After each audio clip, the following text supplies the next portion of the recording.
Welcome back to your latest industry recap. From Discover Airlines expanding their fleet to an Asian company looking to deploy services to North American cities. And finally, Qantas alongside Virgin Australia are on watch. Why not begin there?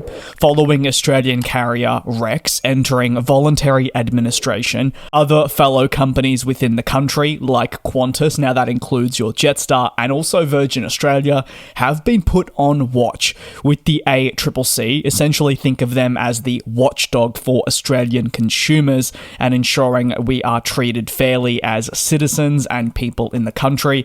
Well, they're concerned about higher airfares that will be put in place by these companies aforementioned, and they're now being put on notice for this. By Rex entering voluntary administration, one of the biggest changes, as I've touched on now several times, was their capital city services with jet-powered aircraft collapsing, giving market share basically back to your more established airlines. The ramifications of the Rex administration are prospective higher airfares for Australians and also other travellers between cities. This prospective increase will be on top of the already expensive flights offered, very similar to what takes place in Canada. The ACCC reported that across the first 4 months of the years, airfares actually stabilised and became more competitive due to the increased competition we were witnessing across several important route segments. However, now that Rex no longer flies between markets such as Melbourne, Sydney, Brisbane, alongside others, there are visible concerns that existing companies of the Qantas Group and Virgin Australia will be able to increase their prices. A competitive domestic market is important for almost every single country's aviation industry, and especially here in Australia.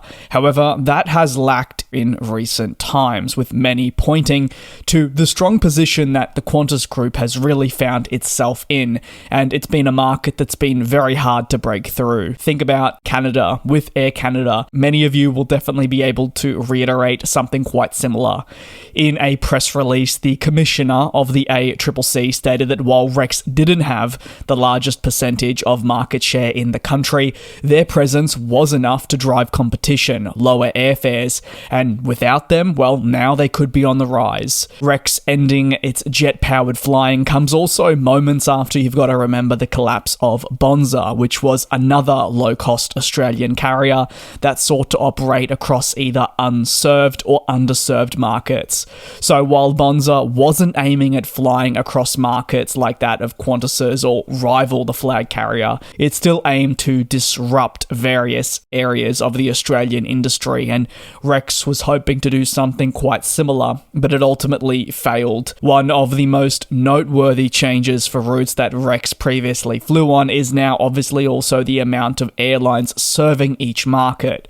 The reduction is what really has become the focus and why there are concerns that prices are going to rise in the future. It'll be something to keep an eye on, especially living here in the country. I'll keep you posted on whether we do see those increases. Moving across to Hong Kong Airlines, where they're finally at a point where they want to reactivate their long-haul flying. They've firstly celebrated the return of flights to the Gold Coast, where from the 17th of January next year, the company will return to the sunny city with direct flights on just a seasonal basis. They'll actually only be airborne for a month through to February 15th. The timing of these flights aligns with peak seasonal demand. This upcoming launch is important for the company that, even before the global pandemic, pulled itself out of key markets with concerns about its long-term ability to survive. Looking ahead, the airline wants to continue this momentum and is eyeing the commencement of service to North America, a market we know has been missing for some time.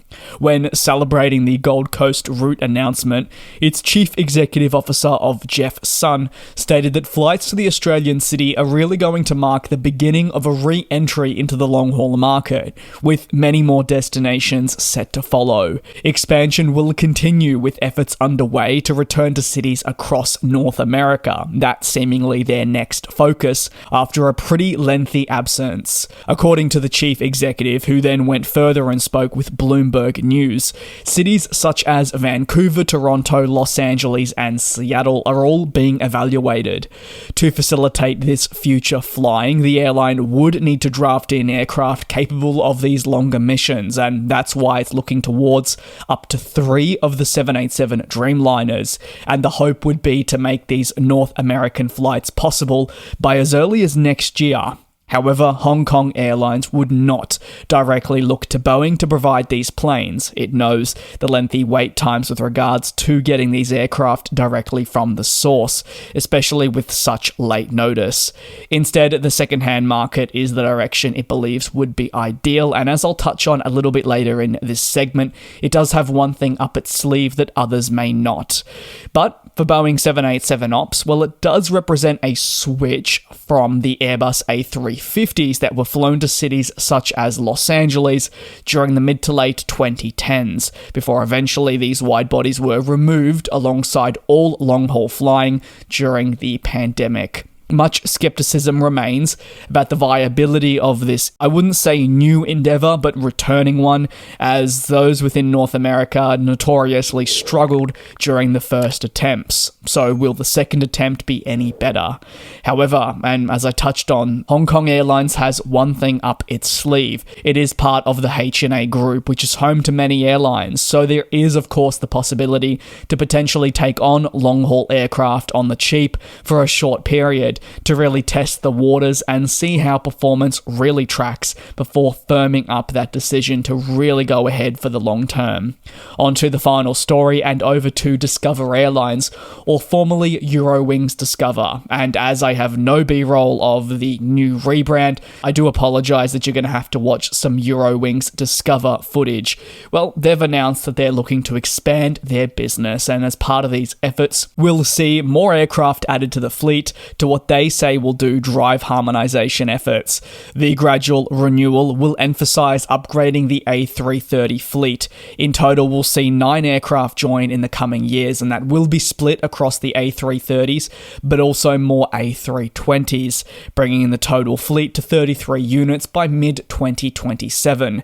The A320s are already available and will be deployed across the network starting next year, but as for the A330s, we can expect them in the next 3 years. So they're really focusing on the CO at the moment, and the leisure market is continuing to grow. Remember, the company utilizes Frankfurt and Munich to fly towards holiday-type destinations, and it believes the expansion of its fleet will be a crucial avenue for the future. In fact, it's going as far as launching a new product in an AAA configuration, or more simply, seats with access to the aisle regardless of where you sit. Therefore, it's a 1-to-1 configuration, most likely. That'll conclude today's aviation news recap. Thanks a lot for watching here on the channel. It is certainly appreciated. Take care, be safe, and I'll see you tomorrow for your latest industry recap. And we'll fly.